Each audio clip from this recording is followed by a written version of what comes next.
नमस्कार जय जगन्नाथ। आज मु बनैबाकू जाऊँगी ओडिशार सुप्रसिद्ध डालमा।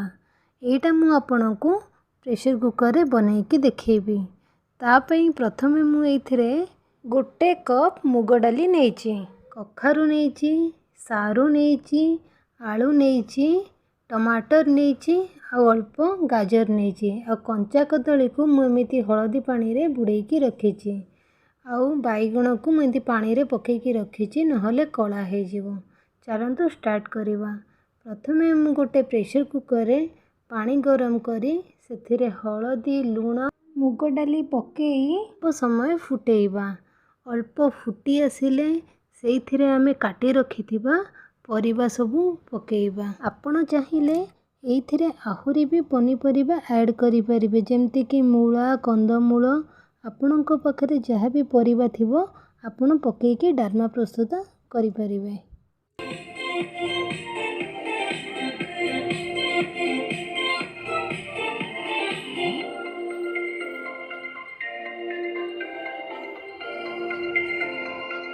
परिबा सबू पकई सारिला परे सेथिरे मु 2टा तेजपत्र देकी 2 मिनिट पई फुटिबा पर्यंत अपेक्षा करिबे।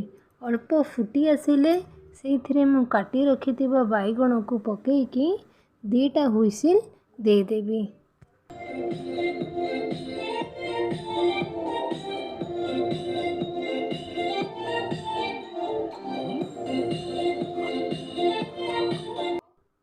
तापर जीवा आम नेक्स्ट प्रोसेस को।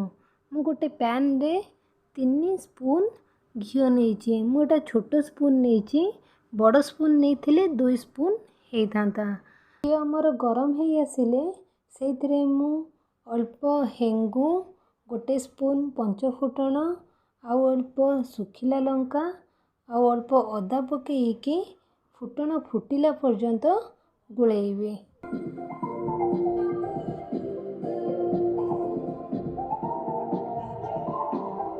अल्प भाजी हेइ आसिलानी। चलंतु काटी रखिथिबा टमाटर को एथिरे ऐड करिदबा। टमाटर ऐड कले एथिरे अल्प लूण पकेइबे, जेमिति टमाटर टिके सिझी जिवो भलकि।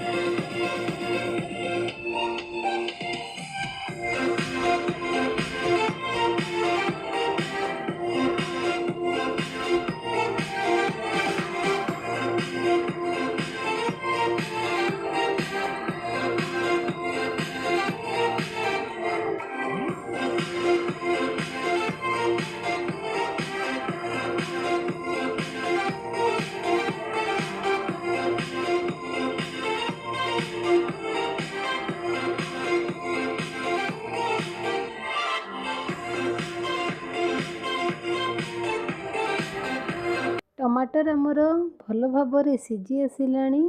चलंतु प्रेशर कुकर रे थिबा आम डालमा को एइथिरे पकेइकी भल भाव गोळेई दबा।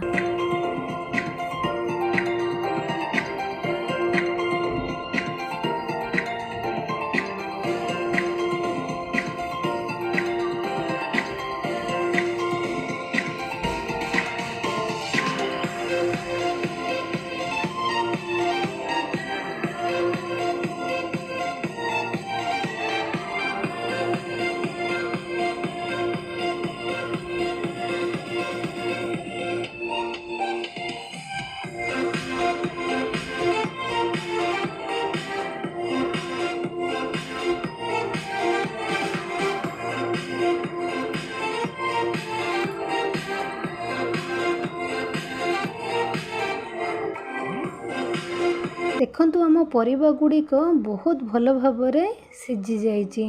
अल्प फुटी आसिले सेइथिरे मु जीरा लंका गुंड देबी। जीरा गुंड लंका दे साइला परे मु कोरी रखिथिबा नड़िया और अल्प धनिया पत्र दे गैस को बंद कर देबी।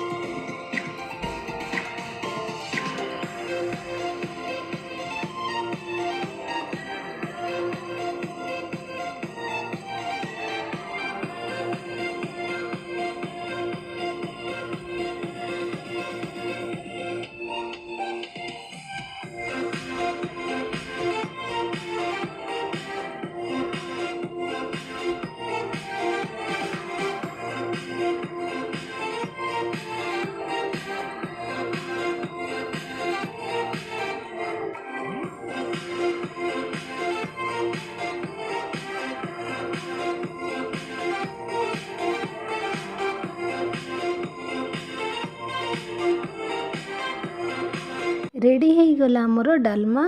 देखा जेमिति डिलीशियस खाइले मत बहुत ही टेस्टी। आपण थरे निज घरे बनातु और अन्य माननकु खाइबाकू दियंतु। जदि मो भिडियोटी भल लगी ताले लाइक कमेंट शेयर करदेवे। Thank you.